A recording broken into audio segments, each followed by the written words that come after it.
আজি জনপ্ৰিয় কণ্ঠশিল্পী দীপেন বৰুৱাৰ জন্মদিন পত্নী আৰু জ্যেষ্ঠ ভাতৃ ৰমেন বৰুৱাৰ অবৰ্তমানত জন্মদিন উদযাপন শ্ৰোতাৰ বাবে গীত গাই যোৱাৰ পণ দীপেনদাৰ পত্নী আৰু জ্যেষ্ঠ ভাতৃৰ অবৰ্তমানত কিদৰে আছে দীপেনদা কণ্ঠই যাৰ পৰিচয় সেইজনেই দীপেন বৰুৱা চিৰসেউজ চিৰতৰুণ কণ্ঠশিল্পী দীপেন বৰুৱাৰ আজি উপজা দিন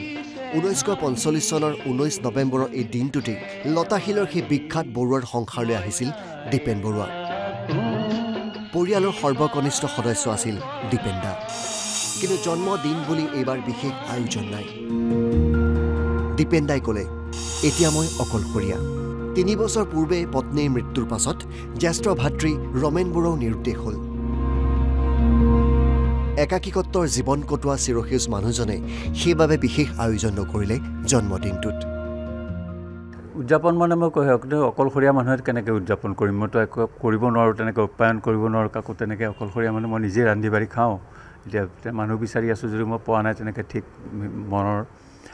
সেইকাৰণে অলপ কষ্ট কৰি নিজে চলি আছোঁ তেনেকৈ গতিকে মই অকলেতো তেনেকৈ উদযাপন কৰিব নোৱাৰোঁ আগতে মোৰ পৰিবাৰ থাকোঁতে কৰিছিলোঁ কেক আনিছিলোঁ ডাঙৰ কাটিছিলে তেওঁ মানুহ আহিছিলে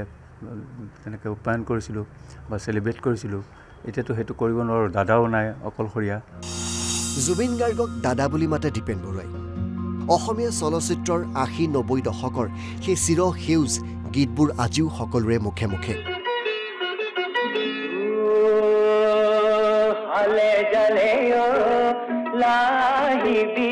50খনতকৈ অধিক চলচ্চিত্ৰত কণ্ঠদান কৰা দীপেনদাই আজিৰ দিনটোত ক'লে ৰাইজৰ বাবে গীত গাই যোৱাৰ কথা জুবিন মোতকৈ হেনো এদিনৰ ডাঙৰ এতিয়া আকৌ এটা উদ্যম লৈছোঁ কৰিম বুলি ভাবিছোঁ আৰু চাওঁ আগা পিছত জুবিন আগদিনাখন জন্ম হৈছে মই পিছদিনাখন জন্ম 18 তাৰিখে জুবিনৰ মোৰ কাৰণে মই জুবিনতকৈ সৰু বুলি কওঁ মই জুবিন দা বুলি কওঁ আৰু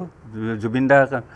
এদিন আগতে জন্ম হৈছে মই পিছদিনাখন জন্ম হৈছোঁ তেনেকৈ এনেই ধেমালি কৰি কওঁ আৰু মানে জুবিন তেনেকৈ ক'লে তাৰমানে জুবিন দাতকৈ আপুনি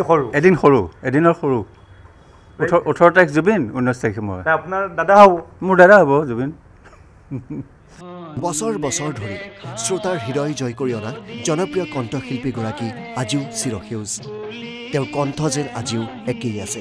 উপজা দিনটোত দীপেনদাই ক'লে ৰাজটো কি ৰাজ শব্দটো কয় ৰাজটো কি মইতো ৰাজটোতো মই নাজানো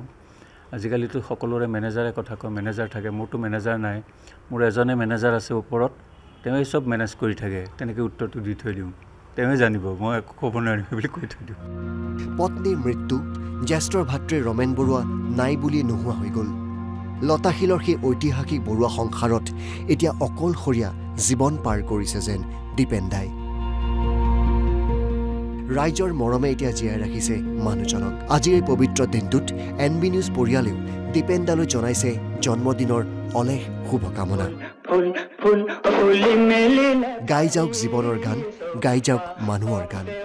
ভিডিঅ' জাৰ্নেলিষ্ট কংকনৰ সৈতে মাধৱজ্যোতি দত্ত NB নিউজ গুৱাহাটী